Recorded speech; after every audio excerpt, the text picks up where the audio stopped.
451 is our text number. Professor Damian McCormack, good afternoon. Good afternoon, Joe. Damian, you are almost single-handedly, though I see it's gathering a little bit of momentum today, trying to highlight this incredible case of Irish, well, they're doctors, but some of them are trained here in Dublin, which gives us an Irish connection, though you don't need a connection to see the injustice here.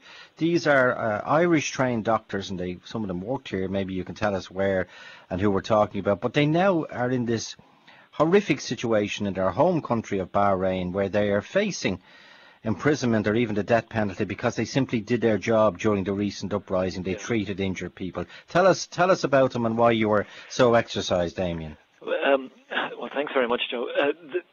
There's a tradition of Bahraini doctors coming to Ireland to train, and several men, Ali Alekri is one, Basim Deyaf another, have worked in Temple Street and Kappa and the Mater hospitals in the last few years.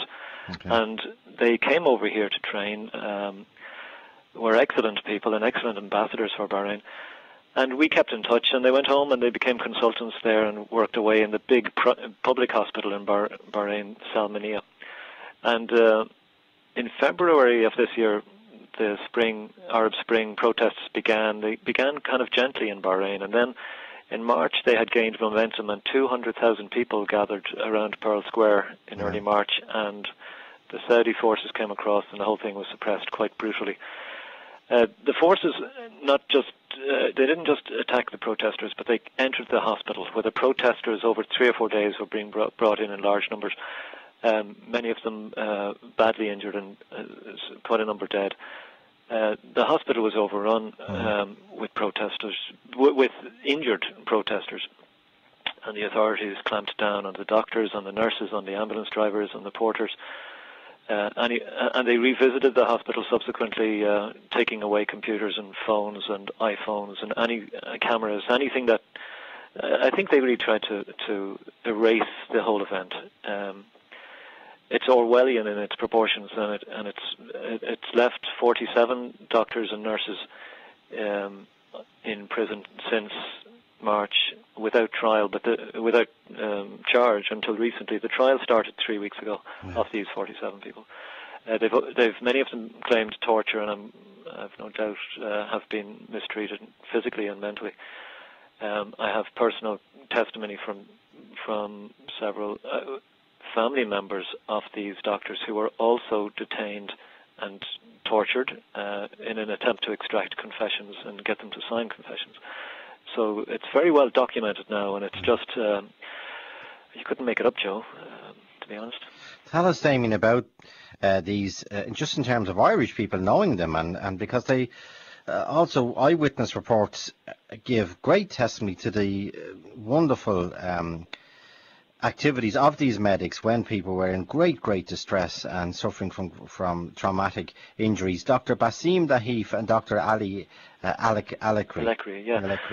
Yeah, Ali was operating on a protester apparently in theatre, and the troops came in and took him away.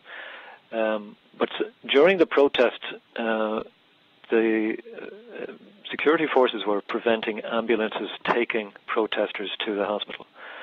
And some of the surgeons went onto the street to treat protesters, and unfortunately it's quite sectarian now out there, and several surgeons were accused of injuring protesters by operating on them on the street, essentially, although they were trying to do emergency maneuvers to save their lives.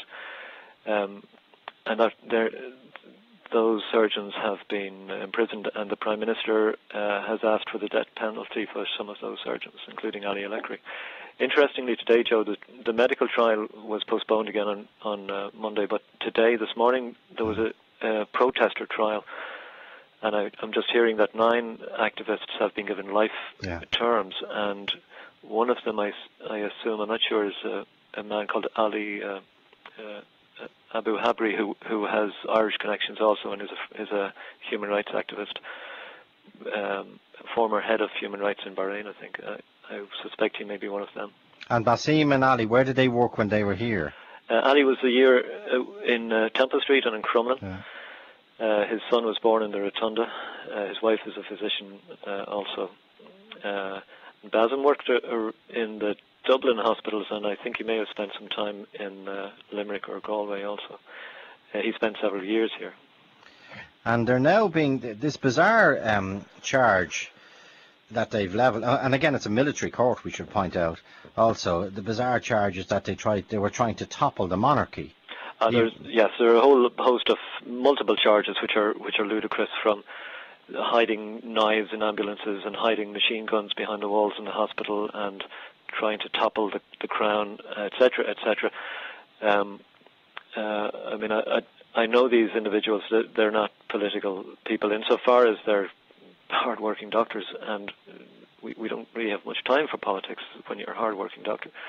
But the situation in Bahrain is certainly political, but the situation with these doctors is not a political situation. It's a human rights issue, and they have been tortured, they've been detained without charge, and the Prime Minister of the country has already told the court some of these guys need to be executed or put away for life, and it's totally illegal. It's totally against all principles of human rights and laws of human rights internationally, and they're still doing it. They're members, are they all members of the Shia religion, as far as we know? Yeah, I mean, I never, it was never an issue, but the fact is that the Shia are 70% of the population, and most of these doctors, if not all of the doctors incarcerated and protesters, would be Shia. And even though it's the monarchies from the Sunni minority, but you also make the point that it's now the Saudi Arabia, as we know, went into Bahrain uninvited when the protests erupted. Well, apparently so. Robert Fisk wrote that recently, that they came uninvited and got a subsequent invitation, as it were. And Bahrain are now suing the Independent in the UK, the newspaper he wrote in. Well, I had a spokesperson for the Bahraini government, a female spokesperson, 2 days ago on Radio 4 on the Today programme, and it is just, and unfortunately she wasn't available to come on today to talk to you, but they're not interested, they say, in talking to anyone in Ireland, the Bahraini government.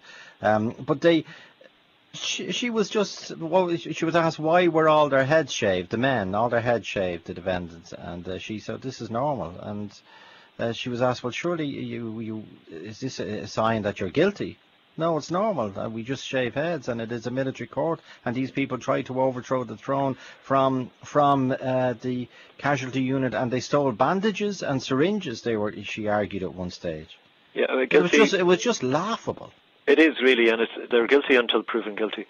And that's like the whole world, the whole international human rights community are in agreement on this. And a lot of what has happened in Bahrain has been very well documented, thanks to mobile phones and so on. Yeah. There are some horrendous photographs available on the web from the protests.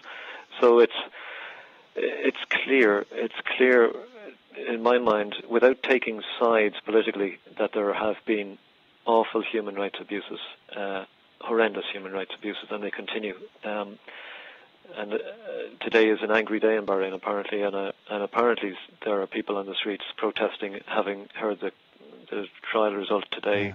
And Damian, have we any Bahraini students here in the RCSI? Or? I'm not associated with the RCSI. Okay. I don't know, Joe, but I think there have always been a large number of students from that part of the world in RCSI in Dublin. Hence, RCSI built a medical school in Bahrain to facilitate them locally, as it were. You have a letter, I don't know whether you've seen it or not, but there's a letter in support of your campaign. I don't know, is it a one-man campaign at this stage, Damian? No, it's, in fairness, it started out, I suppose, after several weeks of kind of, since March, talking to people privately. I put a letter in the Irish Times and initiated this kind of publicly. And it is gaining momentum. There are an awful lot of people in support of what I'm saying. Okay, well, it's from the well-known surgeon, Professor M.X. Fitzgerald, and he makes the point, the silence of the medical organisations in Ireland. He's criticising them.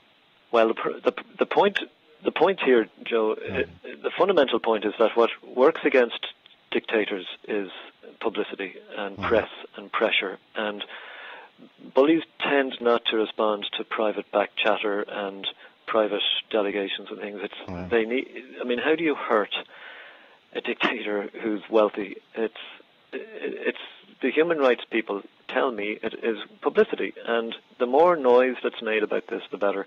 It does leach back. It does have an effect, and there have been private efforts to change things over the last 3 months. They haven't worked. Now it's time for loud cries of this is not acceptable, this aggression will not stand. You just can't kill doctors and nurses who are doing their duty.